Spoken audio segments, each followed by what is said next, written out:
This podcast is sponsored by the Fireman Moving Company. The Fireman Moving Company is the official moving company of WKU Athletics. Not only can they be trusted to move all the coaches in and out of Western, but they can move you anywhere nationwide. The Fireman Moving Company is owned and operated by firemen and is founded by WKU alumni. If you are looking to move sometime soon, give them a call at 270-791-1755 and get yourself a free quote.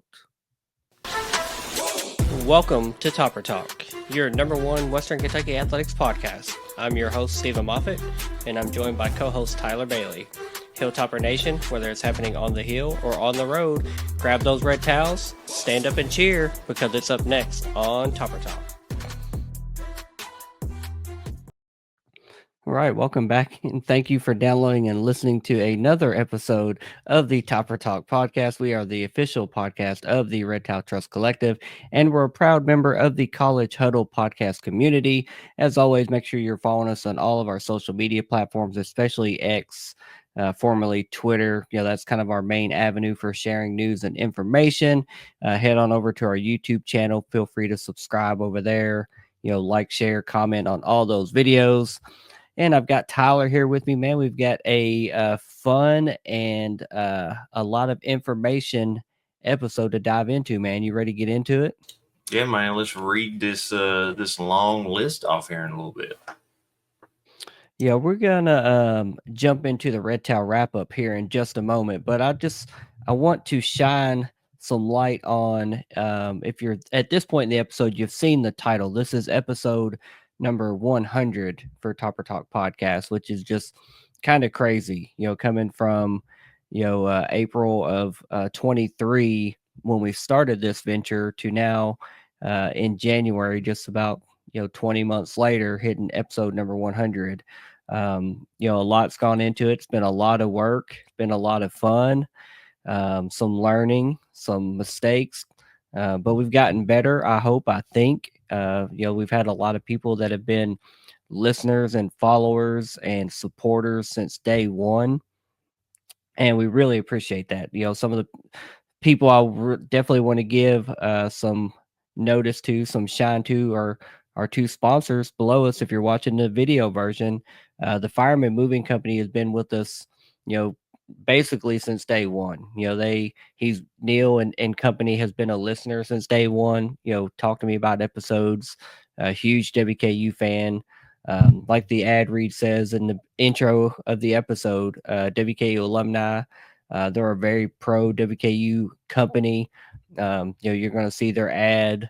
Their logo is in Diddle Arena. It's at Smith Stadium. So big time pro WKU company. And then Trent Bedding Company that joined us almost a year ago. Another, WKU alumni, big time WKU supporter. And that's something that we were looking for when we started to go down that avenue of if we had sponsors to help us pay for some of the cost, we would want those to be pro WKU, somebody that made sense for us to be partners. So definitely thankful for them. Thankful for all the listeners. Again, a ton of people that have been here listening every episode since day one. But we appreciate them just as much as we do, if this is your very first episode, we do appreciate that as well. All the followers on social media. I mean, we're on TikTok and Facebook, Instagram, Twitter, obviously, the YouTube channel. I mean, just all those avenues have just been rapidly growing in popularity. We've had a ton of athletes and their families that follow. We've had athletes come on the show and got to do interviews. Coaches have been on the show. We've had Todd Stewart, and several other members of the administration at Western Kentucky let us know that, they listen and appreciate what we do. We obviously had to thank the Red Towel Trust, since we partnered with them over a year ago and became the official podcast of the official collective of Western Kentucky. That's obviously opened the door for some more accessibility. And then I also have to thank the person beside me here, Tyler. Man, I know, when you jumped in, it was a new uncomfortable for you. You had to get out of your shell and learn it. And it's been great. Yeah, you've been amazing. It is a lot of work. I don't think the average person realizes, how much work and preparation and recording and editing and the social media side and just, everything that goes into this. We try to prepare and put a good product forward. And you've been right there every step of the way. You've had a new baby at home now. We've tried to be sensitive to that, try to be respectful to your time and your family and your needs and what you've got going on.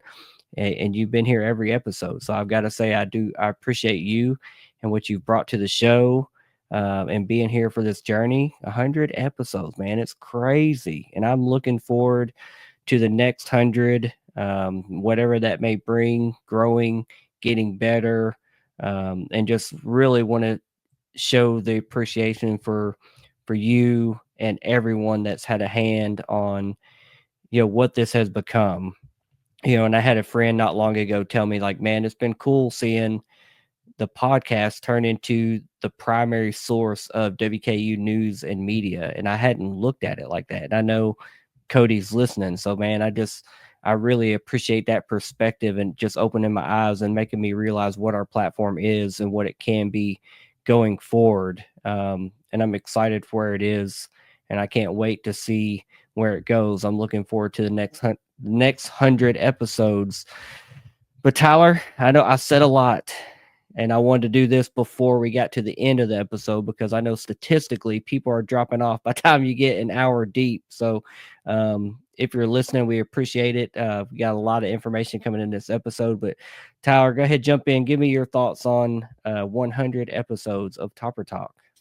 Yeah, man. I mean, I would like to first say thank you for allowing me to help you with this. Whenever we'd link up at games in the past before we started doing this, yeah, I would listen to you on the Moonshine Throwdown podcast, and never in my lifetime would I think I'd be doing a podcast myself. I was just one to listen, never want to talk because I didn't think my opinion was really, that important. I just thought I'm just nobody, but uh, thank you for helping me. Thank you for allowing me to do this with you. And you're right. I would like to say thank you to my wife for allowing me to take time away from them. I do spend time with them, but it does take some time to set all this up and to record. But my wife's my rock. She's awesome.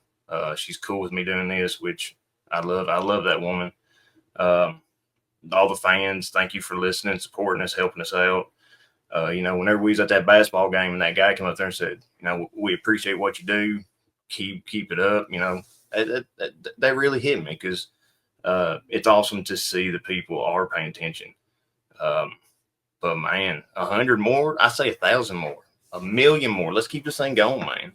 But no, I think it's awesome getting to talk to players, coaches, admin, everything, because I'm just a boy from a small town. I never thought I'd be able to have this platform. And it's just amazing, man. Thank you. Yeah, really good stuff, man. I've enjoyed it, and I wouldn't do it with anyone else at this point, man. It's been a lot of fun. So let's dive into the episode. We've got a lot to talk about, like we mentioned earlier in the episode. But before we dive into, some basketball happenings recently and what's coming up with our future schedule, let's jump into our Red Towel wrap up, which catches us up with all the athletics we've missed since we've last recorded. And as always, that is brought to you by Trent Bedding Company. Don't forget your headboards, pillows, and your sheets. We got everything you need for a good night's sleep. Number one on the same check, best of Bowling Green. All right, all right, all right. Hey! Twins, full, queen and king, mattresses for anything. Come and pick it out and we can bring it to your house. Have you sleeping real good before the weekend's out. Trent Bedding, Trent Bedding, Trent Bedding, Trent Bedding. It's just like a mattress store. Hey, hey. That little jingle right there, little ditty. So former WKU quarterback Bailey Zappi started for the Browns when they played the Ravens this past week. Lady Toppers fall to Liberty 66-277, and they also lost to FIU to a score of 82-79. And former Hilltopper kicker Lucas Canario was named a Phil Steele first-team All-American. Yeah, a lot of good stuff there. Bailey Zappi getting to have a start for his new team with the Browns against the Ravens. Very, good opportunity. Ravens are obviously a really good team. Saw he came in and threw a touchdown. I didn't write down his stats here, but I know he at least threw one touchdown. Looking at the Lady Toppers, they had a good non-conference schedule. Now they're in Conference USA play and dropped those first two games to Liberty and FIU, where they had just a really good comeback attempt, but just fell just short. And then, former kicker now he's transferred out. Um, since the season's ended, but Lucas Canero was named a Phil Steele first team All American. Man, that is a heck of an honor. I've seen other All American lists that have had other kickers up there, and I go to their stats and I look at how they did on the season, and I'm like, man, Lucas was 6 of 6 over 50 yards. Like this man needed more props. And Phil Steele, that's kind of the guy that we lean on in the preseason when we're doing our position breakdowns and just talking about the conference and who we're playing. And even the non-conference part of the schedule, Phil Steele is someone that has a lot of knowledge of every football team. So I really trust and respect his opinion. Given Lucas that honor, because the man definitely deserved it, and we obviously wish him well at his new school. Defensive line coach Carson Hall also added run game coordinator title, and Devon Brown and Davis Merritt were promoted to DC and co-DC. Yeah, I think we talked about some of these on the last episode because they were, the rumored, this is going to happen. The promotion is going to be coming soon officially, but they all just came official, through the WKU football official team account, since we last recorded over the last few days. So Carson Hall, defensive line coach, has a solid young coach from Georgia, adding the run game coordinator to his title is well deserved. And then same with Devon Brown and Davis Merritt, a couple good young coaches that are getting an opportunity since Tyson Summers left.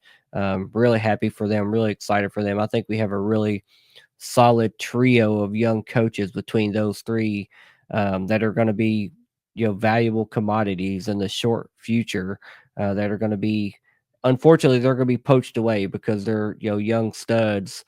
But we've got to appreciate them while they're here and thank them, and they definitely deserved those promotions.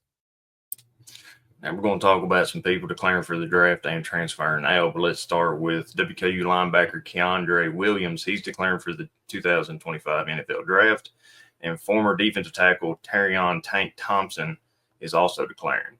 Former WKU defensive line Jaden Lovin, he committed to Wake Forest. Former WKU QB Turner Helton, he committed to Georgia Southern. WKU tight end Elvin Fafona committed to Gardner Webb. This one kind of sucks. Former WKU tight end River Helms committed to Georgia Southern. Former WKU wide receiver Demeek Starlin, he committed to Utah State. Yeah, that's part of the portal taketh away, and the next part of this wrap up is going to be the portal giving some of that back to us. But yeah, the portal does take away. Definitely congratulations to Keandre Williams and Terrion Thompson for declaring for the draft, taking that next step, trying to become professional players wherever that is, if it's the NFL or wherever. We obviously wish them the best of luck. And then all the guys that have transferred out to new locations, Jaden Loving, Turner Helton, Elvin Fafona, River Helms, and Demeek Starling. We wish those guys the best of luck at their next locations, and we appreciate their time as Hilltoppers. And you're right. Let's talk about some players that are coming in. WKU got a commitment from ACU quarterback Maverick McIver. I'm excited about that one. WKU announced the signing of Charlotte transfer wide receiver Jarius Mack. WKU got a commitment from Alabama State transfer defensive lineman Jakeem Fletcher. We got a commitment from Temple defensive back transfer Jaden Lewis. We got a commitment from a transfer defensive line from Indiana University, Vincent Sneed. We got a commitment from an offensive line transfer from Akron. His name is Lawrence Seymour. We got a commitment from a transfer WK wide receiver from UAB, Brandon Buckhalter, and we got a tight end transfer from Kansas State, Justin Wolf. Yeah, a lot of good stuff coming in. We hate to lose any players, but we know, like Tyson Hilton says, the portal is a chance to get better. And I like all these pickups, but several of them, Maverick McIver, looking at his time at Abilene Christian, we've already heard the rumblings of us hiring his offensive coordinator Rick Bowie. Haven't seen that officially announced by the football account, but when that is announced, we'll obviously share it here. But Maverick, brings over a lot of experience, and a really good high-powered offense. He can sling the ball around. We'll definitely be talking about him a lot more in the future. Another Charlotte wide receiver, Jarius Mack, following Jason Barnes over from Charlotte. Jakeem Fletcher on the defensive line, big boy. Temple transfer, Jalen Lewis, really solid pickup. Vincent Sneed, the Lawrence Seymour, the offensive lineman from Akron, former 4-star prospect right there. So a really good pickup. Brandon Buckhalter from UAB, one of the fastest players in college football. I think we've shared, his miles per hour speed that was posted by the official NCAA football account. Like, that boy is fast. So you like having that kind of speed on your team. And then another tight end, we lose River Helms. We added Jackson West, a couple episodes ago from Florida State. We added another big tight end, this time from Kansas State, Justin Wolf. So I'm really excited about all these guys, and I know we've got a lot more coming. We're still at the end of a portal period now. And then there's another portal period in April. There's also National Signing Day in February. So there's going to be a lot more movement both ways. So I'm excited for it. Yeah, that's right. I'm here for it too. But that concludes this week's Red Towel Wrap Up, brought to you by the Trent Bedding Company. Moff, back to you. Yeah, good stuff as always. Just a lot of good news, a lot happening every single week. No matter what time of year it is, there's just always a ton to talk about. We're 17 minutes in, but a lot of good stuff in that 17 minutes. But now we've got to talk about some WKU basketball, and the recent road trip that they went on to open Conference USA play. They went down to Liberty, or over to Lynchburg rather, and had just a thrilling come from behind victory to win that game 71-70. It was a game that, quite frankly, they started off very slowly, got down by as many as 16 points, but were able to come back and pull that game out over the last few minutes, squeak ahead, and then hold on to the lead after a crazy inbound play. And, one more buzzer beater attempt from Liberty, held on to that victory. After that win, WKU moved to 10-4 overall and are 1-0 in Conference USA play. Man, Tyler, what about this game? It was kind of a crazy one and definitely memorable. What do you think about that victory versus Liberty? Oh, a game of two halves. I mean, that first half, it was just ugly. That second half, though, coach got into them. They came out like a brand new team. Was able to finally force some turnovers, and I mean that game was exciting. Whenever it came down to that last turnover that we had, and of course their player was able to take that wide open three, I was like, oh crap. Thankfully, though, the basketball gods were smiling down on us. It didn't go in, and we escaped it with a win. Yeah, it was crazy because, a couple possessions for that, he hit like a 30-footer, a 27, 28-foot three, just Steph Curry range. It was a crazy game. Like you said, tale of two halves. First half, we couldn't hit water jumping out of a boat. Second half, put it together, played better defensively, and were able to pull out that victory. Looking at our stat leaders for the game, Julius Thetford was our leading scorer. He had 18 points and 5 rebounds. Tyrone Marshall also had 12 points and 8 rebounds to lead us in rebounds. Then Don McHenry chipped in with 10 points and 6 rebounds. Don started off really slow, man. I think at one point he's like 1 of 7 or 1 of 8. But when it was crunch time, money making time, he made a couple big threes, a couple big shots, and help us take that lead back and eventually win that game. And then Christian Lander also finished in double digit scoring with 10 points, and he was 3 out of 4 on made field goals. So, every single one of those guys helped will us back to victory after digging that early hole in the first half. Never gave up. Nice to see Christian Lander back on the court. Hopefully we continue to get healthy, stay healthy with who we do have, and as we move into the meat of Conference USA play, we're going to need that full roster hopefully to be available sooner than later. Looking at the team stats, WKU shot 45.2% from the field, just slightly better than Liberty's 43.5. WKU finished the game 5 out of 17 from three, which is not, it's average, maybe a little below their season average, but considering we started out 1 for 12, we were able to finish the game 4 out of 5. So again, money making time when it was time to make the comeback. And I think we all remember that Thedford three that he hit to put us up, basically for good. I don't think we gave the lead up after that. Just timely shots. The game looks a lot better, looks a lot easier when you're making shots, and we started to make them when they counted. You got to play the full 40 minutes. And Liberty finished the game 8 out of 27 from three, so made a few more than us, but shot a lot more than us. Then looking at the free throw comparison, WKU was 10 out of 19. Not a good night from the free throw line, missed 9 there. Liberty was also basically equally as bad. They were 8 out of 16 from the free throw line, and we were able to out rebound Liberty 45-35. So, not something I feel like I've been able to say in quite a while we missing Babacar 5, but out rebounded the Flames by 10, and that definitely helped propel us to that victory. Tyler, what's your thoughts on the stats from this game? I mean, Thedford, he's just coming out and doing what he does. He comes out and he makes plays. Now, sometimes his shots will be ill-advised, but he is a freshman. He's got to learn through them mistakes. Tyrone, man, I mean, he was a great player this game. He almost had that double-double. I wish he was able to just get 2 more rebounds.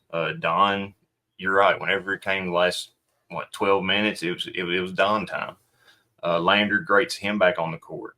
But I would like to say Enoch Colombe was our assist leader. He had 3 assists. Him and Braxton Bayless both had 3 assists.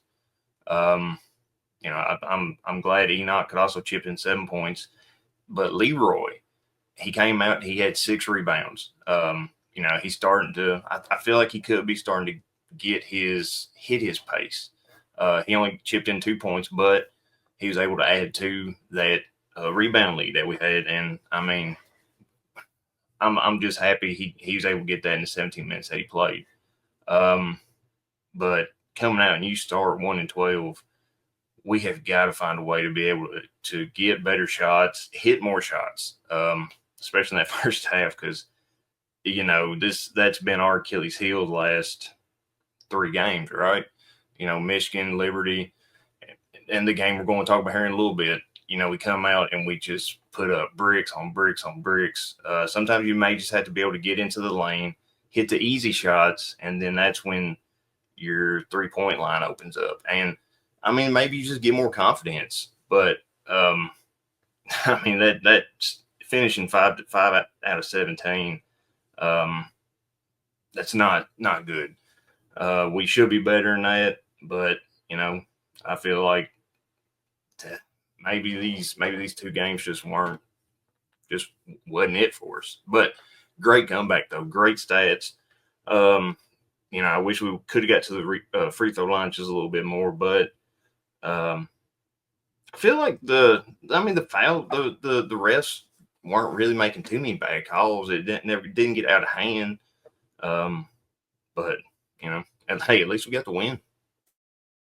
Yeah, a win is a win. By 1 or by 100, a win is a win. So let's jump into some grades versus Liberty. What's your grade for the offensive performance? Ooh, well, it could have been better. If it was from the first half, it'd have been an F.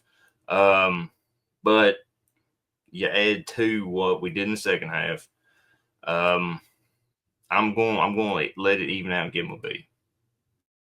Yeah, I'm right there with you. I'm going to give him a B. Yeah, just rough shooting to start the game. It clicked and came together in the second half, and tale of two halves, it averages out. If we had lost that game, obviously that would look a little bit worse. But again, win by 1 point, that's all you can ask for. So offensively, you look a lot better when shots are going in. I think that's pretty 101 to say. So I'm gonna give those guys a B as well. What about defensively versus Liberty? Same thing, man. In the first half, Liberty had 35 points. Um, I mean, really, they had 35 points both halves. We was able to outscore them there in the second one. But, I mean, the team never really gave up on defense. Granted, we did start turning them over in the second half. We got them to make bad passes, miss some shots. Um, I'm going to let it even out and give them a B as well. Yeah, defensively, there definitely was a increased intensity in the second half. Even the announcers in the game started talking about how often we were turning them over, and it was a lot of live ball turnovers that were turning into runouts going the other way or opportunities to score the other way without them setting up their defense. So it really helped kind of spark the comeback. So I'm right there with you. I'm gonna give them a B as well. Obviously, just the first half starting out a little bit better and not being dug into a hole. It goes both ways. You have to score points, but you also have to get stops too. So, giving up 70, not the end of the world. I think you can win a lot of ball games with our offense, especially. But it was a rough comeback. But I think defensively, definitely a B. What about your grade for the coaching? I'm sorry, Plano got into him there at halftime, or maybe not didn't get into him, but definitely was able to get their intensity back. If Liberty start going on a run, of course he called a timeout. He really just set the team up to excel. So I'm gonna give coaching an A in this one. Yeah, I'm gonna give him an A as well. It's been nice the last couple years to have coaches that make adjustments. On the fly at halftime, you'll see the game, see how things are going, and whether that's lineup changes or just defensive changes, going zone, whatever that may be. Those little subtle changes can be game changers and help you get over the hump and win a game. So I'm right there with you. Really love what Coach Hank is doing and giving him and his staff an A for that comeback victory. And then the second half of this Conference USA opening road trip was going down to Florida International in Miami. And unfortunately, another slow start. But this time, the slow start was followed up by a slow finish as well. And we went down there and lost that game 85-66. Just a really not good look against a team that was, basically at the bottom of Conference USA, heading into conference play. The loss drops WKU to 10-5 with an overall record, and we're now 1-1 in Conference USA.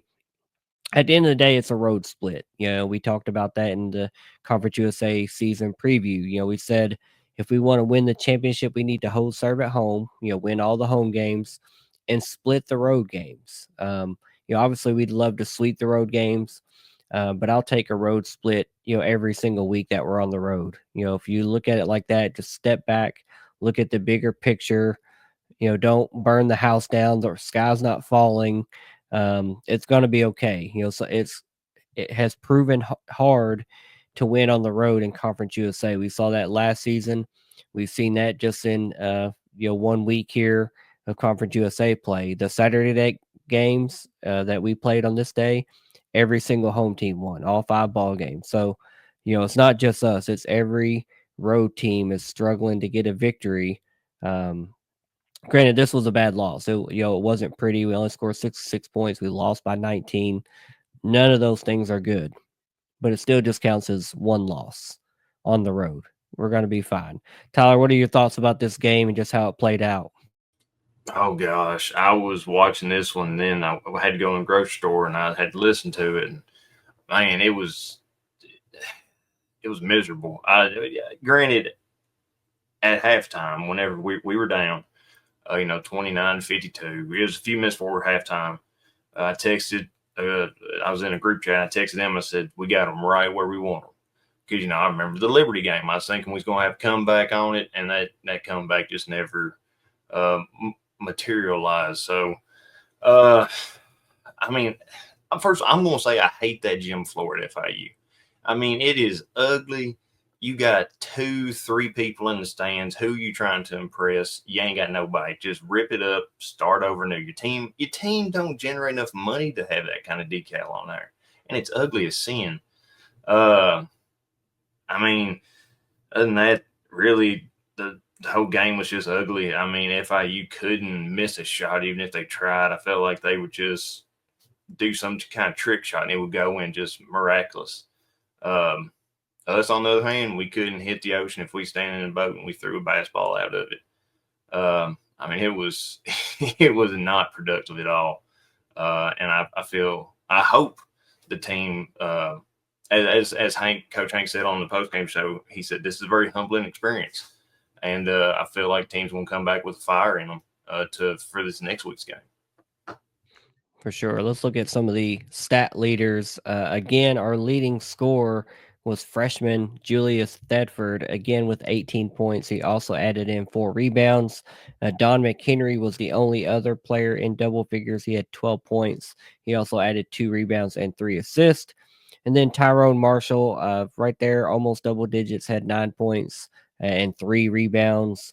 Looking at the overall team stats, just not a pretty game. Field goals, we were 36.8% to 46.6% for FIU. So, 10 full percentage points below them. From the 3-point line, we shot 4 out of 22, which is good for 18.2%, while FIU made 11 out of 22. They made 50%. They were +7 in makes. That's a score differential of 21 points. We lost by 19. That's basically your ball game there. We couldn't make threes. They were making threes. We just didn't have a good shooting night at all. We definitely got better from the free throw line. We were 20 out of 24. So nice to see improvement there. FIU was right there with us. They were 20 out of 25. And then another glaring, just, this will lose you a lot of ball games. We got out rebounded 27 to 41. So just rough shooting game, 3-point line for sure. And then you get out rebounded and, you drop a game that looks ugly like that. Tyler, what are your thoughts on the statistics and how the guys played? Oh, well, at least we won. One bright spot is, if you want to call it bright, we turned the ball over 20 times. We forced 25 FIU turnovers. Now, granted, that didn't help the cause any. But I mean, the free throw shooting, excellent. 3-point shooting, terrible. And then really even the field goal. I mean, you're shooting 36.8%. They're shooting 46. They're shooting 50% from the threes. We're hitting 18.2. That's absolutely terrible. But and then to get out rebounded by that much, I feel like that should never happen. Really all that is just hustle points. Now, granted, we did play a late game Thursday, early game Saturday, had to travel. But, at the end of the day, that's just who wants it more. And, I mean, honestly, FIU, even though they're bottom of the standings, I guess they really just wanted that win a whole lot more than we did. That they out hustled us, and this is something that we can definitely learn from at the end of the day.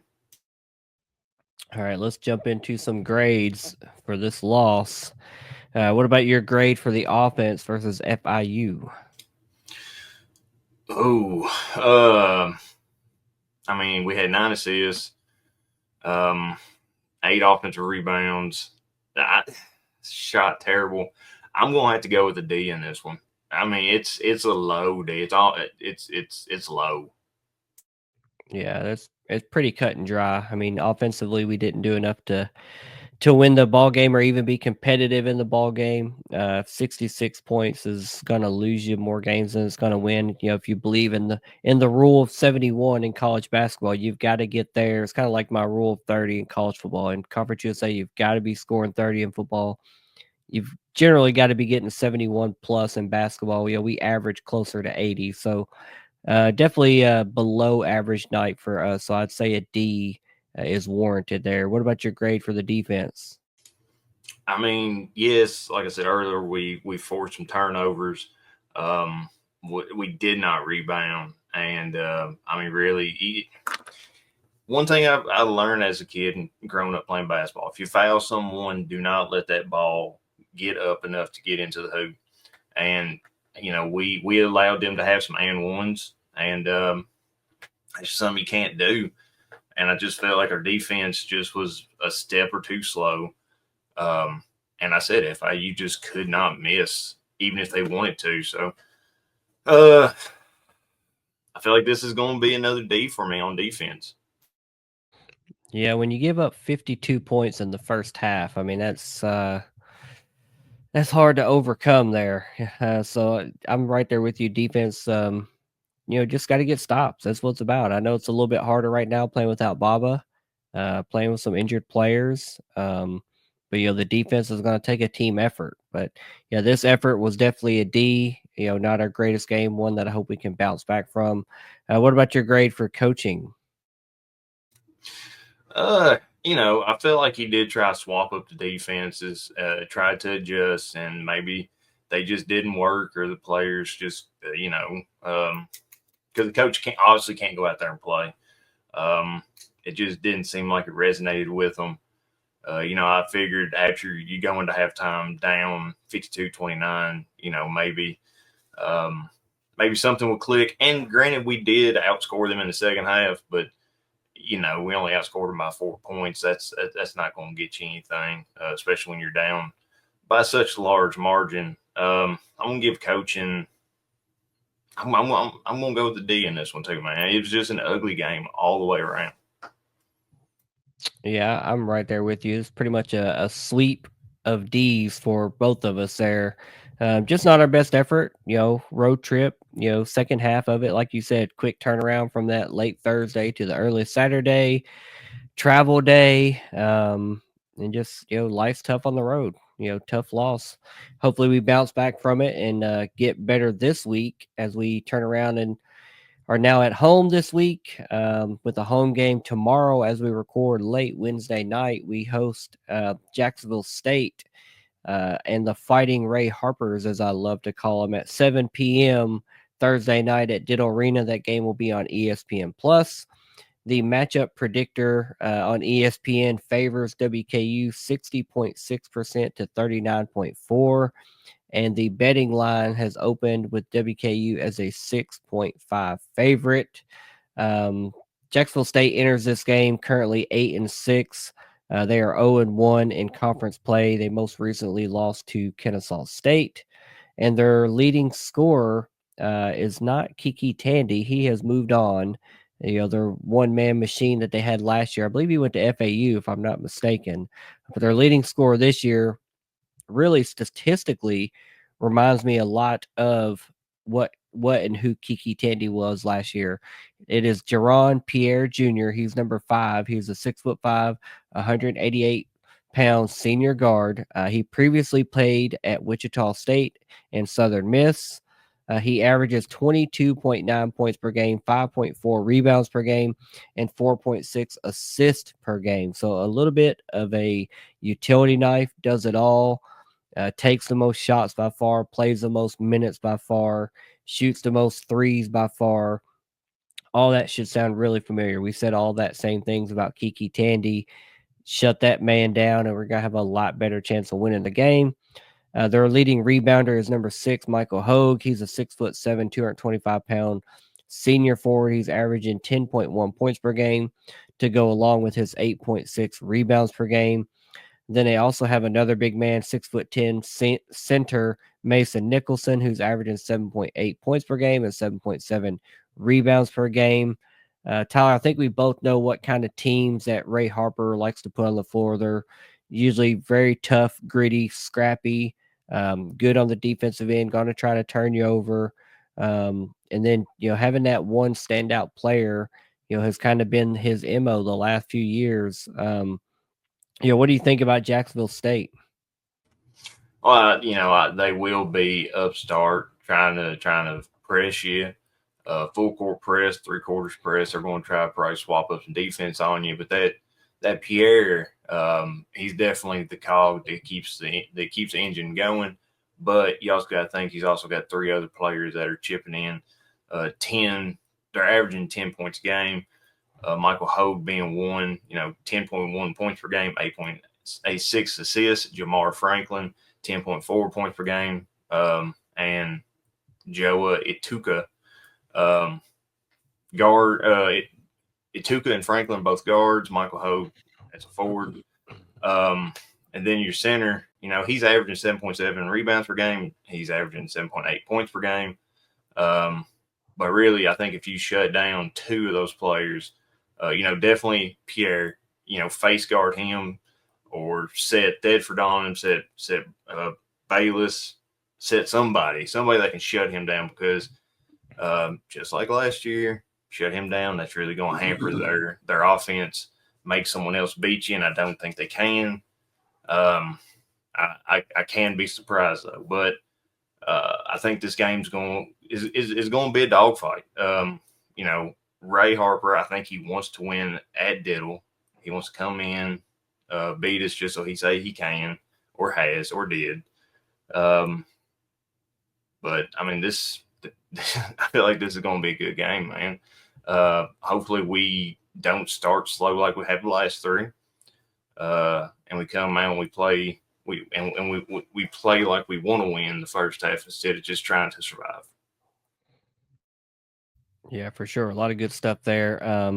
We're going to look forward to the second half of this homestand, and then we're going to jump into our usual keys to victory, most valuable topper score predictions. So let's look at the Saturday home game here at Diddle Arena. We host Kennesaw State. That game is at 2 p.m. and is also on ESPN Plus. Like I said earlier, WKU is currently 10-5. We are 1-1 in conference. Obviously, hopefully, we're adding a win to both of those. Kennesaw State is currently 9-5, and they are 1-0 in conference. The matchup predictor on ESPN.com really likes WKU, man. 73.7% chance to win this game to 26.3 for Kennesaw State, man. This is this is one of the new teams in Conference USA, one that I don't feel like we know a lot about, Tyler. So, what are your thoughts on this matchup with Kennesaw State? Well, Kennesaw State's coming in. They're averaging 81.2 points per game. They're only allowing 74.6 points per game on average. Their field goal percentage 43.1%. The rebounding is 43.5. So obviously they're getting the loose balls. They're averaging 14.9 assists per game, 6.7 steals per game, and 3.6 blocks per game. This one, they only have 3 players averaging double digits, and nobody's averaging over 20 points. So I feel like it's more of an even distribution of the scoring, at least among the 3 players, Simone Cotty, Adrian Woolley, and Braden Liu. So hopefully we can come in and I wouldn't defend against them, but it kind of takes me back to last football season whenever we welcomed into 3 or 4 new teams to Conference USA. We only beat one of them. The other ones we thought we was going to win because, they came up from the FCS or, they were inferior, but they ended up beating us. So hopefully we don't get a big head on us and we come in. We don't overlook the Kennesaw State Owls because it'd be nice if the home team won both of these games. Yeah, we need to win the home games. That's for sure. It needs to happen. Let's talk a little bit about this Kennesaw State team. Their leading scorer is number 5, Simeon Cottle. He's a 6'2", 165-pound junior guard. He's averaging 18.9 points per game to go along with 2.5 rebounds per game and 3.3 assists per game. Their leading rebounder is number 10, Jamil Miller. He's a 6'6", 199-pound freshman guard.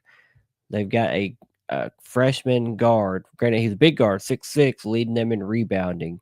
I'm not really sure. I don't know if their bigs just aren't effective or if that's an area of opportunity for us. I don't know, but I think that's something to watch coming into this game. He averages 9.1 points per game and 6.4 rebounds per game. Like you touched on their statistics earlier, and when I was looking at them side by side, leading up to this game, man, we are very evenly and similarly matched with them statistically. And it's, I don't know, it's a little bit, I guess, confusing to me why we're so heavily favored by the matchup predictor, especially without Babacar, and how the last, 3 to 4 games have gone for us. Um, I don't know how this game is going to open up betting wise once we get to Friday. I feel like we probably should be favored, maybe slightly, maybe not the 6.5 like we are against Jacksonville State, but on paper, man, these teams seem really, really similar. If you're just looking at the statistical output and comparison of them, so far through this season, through 14, 15 games, however many we both have played. Um, it just looks like this could be a tough battle. And like we've said multiple times, we have to win the home games to put ourselves in position, at the end of the season for conference tournament seedings. Once we go down to Huntsville, we want to be in those, top 1, top 2, 3 seeds, just to have a favorable matchup schedule, hopefully, to try to repeat as conference tournament champions. So, Tyler, what are your thoughts on some of these guys and their statistics and who to watch out for? Yeah, you're right. It is eerily similar to our squad. I would like to say that their center, Adrian Weir, he's played in all 14 games, averaging 13.2 minutes per game. He's only averaging 3.8 points per game, 4.5 rebounds per game. He's 6'9". I think he's 280, 270. He's shooting 50% from the 3-point line. He's 6 of 12. And then you got Brandon Liu. He's our forward. He's 6'8", 223. He's shooting 36.4% from the 3-point line. So they're big guys. He's coming out. He's 7 of 10. So even their post players will come out and try to stick a three. Kind of like crap. I'm drawing a blank. Babacar will do. Sorry about that. I just absolutely drew a blank on Babacar's name. So yeah, I mean, the similarities do exist even beyond just the freshmen or the statistic numbers that they're putting up. But I mean, I feel like we're going to have to guard against these guys. I would hate to be upset by the Kansas State Owls. I feel like we should beat them. You're right. I think the betting. I can't wait to see what the betting lines are. One thing's for certain, I'm probably going to take the under because every time I tried to go take the over in these games, I've only lost that one time, and that's when we went into overtime. So I learned my lesson. But I feel like our defense is a chaotic type of defense, and I feel like we should be able to easily handle these guys. Yeah, absolutely. Let's jump into some keys to victory, and we're going to package these together for both of these games. So, keys to victory for both the Jacksonville State and the Kennesaw State games. What's your first key to victory for those two home games? I'm gonna say defend the three. Liberty hit some. FIU was lighting them up. 50% hit 11 of them. We definitely got to defend the threes in this game. I think we've got to start faster. I mean, we've seen it versus Liberty. We saw it versus FIU. You can't dig yourself a 15 to 20 point deficit and think you could just turn it on and come back. Granted, we have done it, but it'd be a lot nicer to, hold a halftime lead, come out with a little bit more energy, intensity, and focus on your execution, and not dig a hole. Maybe put the other team in the hole. I think that'd be nice. So give me start fast. What's your second key to victory? My second one's going to be to hit the three. Last 2-3 games have been atrocious, really.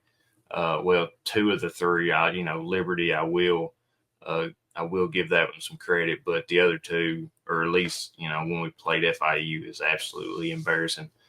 So we need to come out and hit the 3, or if we can't hit them early, go in there. Don't force them. Go in there, try to hit some shots inside the paint, inside the arc, and then gain that confidence to come out and start draining. Yeah, I'm right there with you. I think the 3-point differential in games definitely plays a big factor, especially in today's because everybody's shooting 20, 25, 30 of them a game. It's just what the game has become. Thanks a lot, Steph Curry. Um, but yeah, I think we have, if we're going to shoot 20 to 25, I think we need to be making 8 to 10 or more. We've got to be in that range. If we're only making, 4 to 6 and shooting 25%, that's probably not going to get it done.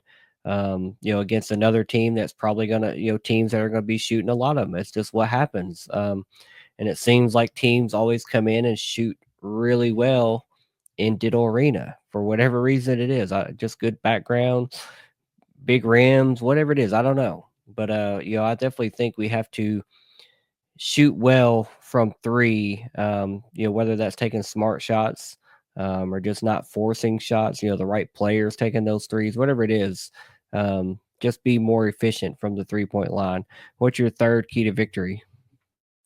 It just kind of goes along with the game that we just had FIU, and we got to win the rebounding battle. I think Jacksonville State and Kennesaw, they're both averaging, 40.9 and 43.5 rebounds per game, and we're only averaging 38.1. Against FIU, we was that was terrible, crazy that we got out rebound that much, and we had to get them second chance points, or at least keep the other team from getting them second chance points. So we definitely got to win the rebounding battle.